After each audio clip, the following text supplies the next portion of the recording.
सो good morning dear students. एक बार फिर फिजिक्स को समझने के लिए आसान तरीके से हमने एक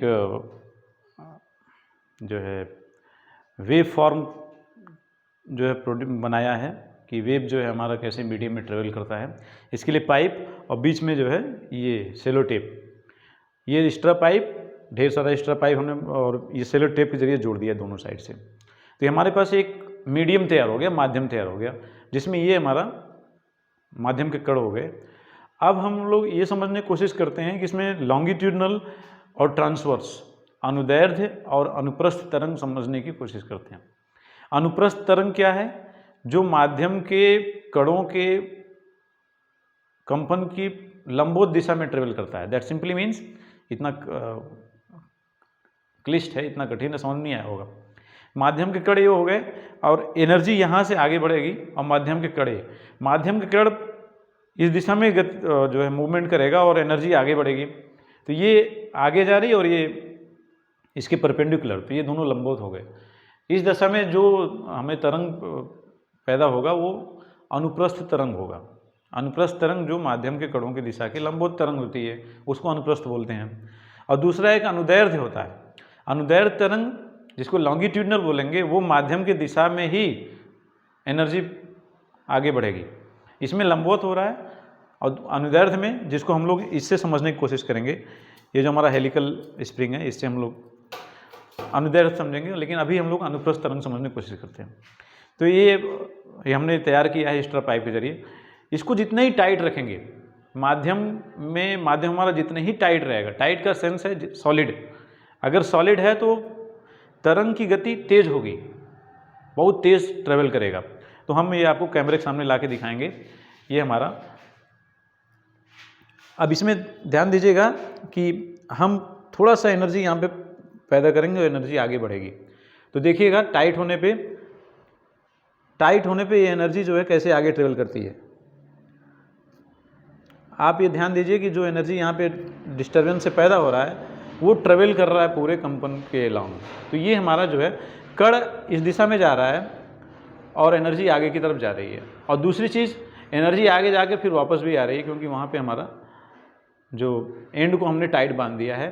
तो इससे हम लोग प्रत्यावर्ती जो है सिंपल हार्मोनिक मोशन भी समझ सकते हैं, लेकिन अभी हम लोग फोकस करेंगे अनुप्रस्थ तरंग पे। तो अनुप्रस्थ तरंग जो है वो माध्यम की दिशा के लंबवत गति करती है। अब इसमें दूसरी चीज़ जो हम लोग सबसे इंपॉर्टेंट जो समझने की चीज़ है, अब इसमें हम लोग तरंगदैर्ध्य और आवृत्ति समझने की कोशिश करते हैं। तो देखिएगा अभी तरंगदैर्ध्य जो है, तरंग की लंबाई, हमने इसको फोल्ड कर दिया। अब ये यहाँ से चल करके यहाँ से एक तरंग की लंबाई हो गई। यहाँ से तरंग जो है ये एक कंपन पूरा करने में इतनी दूरी तय कर रहा है, तो ये इसके तरंगदैर्ध्य हो जाएगा। और ये जो है गर्त हो जाएगा और ये श्रिंग हो जाएगा। यहाँ पे गर्त, यहाँ पे श्रिंग। तरंग जो है वो आगे बढ़ रहा है, कहीं कहीं पे उसकी इंटेंसिटी बहुत ज़्यादा होगी, कहीं पर बहुत कम होगी। तो ये जो लंबाई, तो पहली बात हम लोग समझेंगे ये तरंगदैर्ध्य हो गई। और तरंगदैर्ध्य की संख्या वो आवृत्ति हो जाएगी, कंपनों की संख्या। तो इसमें कंपनों की संख्या, अभी हम लोग और चाहे तो इसको और ज़्यादा कंपन बना सकते हैं। अब इसमें कंपनों की संख्या पहले की अपेक्षा बढ़ गई।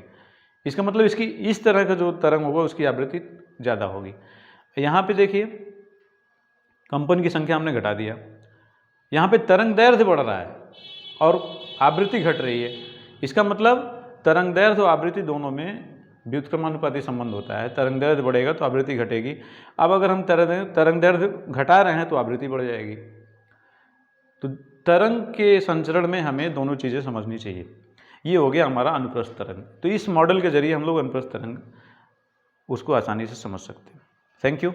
और नेक्स्ट जो चीज़ हम लोग समझने की कोशिश करते हैं वो है अनुदैर्ध्य तरंग। अनुदैर्ध्य तरंग में जो तरंग संचरण की दिशा है वो कंपन की दिशा के उसी के दिशा में ही होगा। तो इसमें देखिए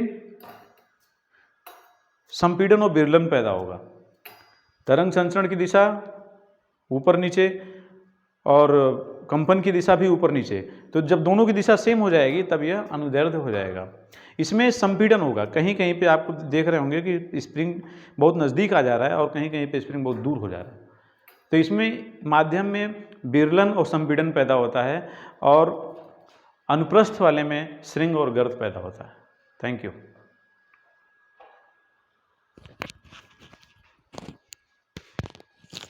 आया समझ?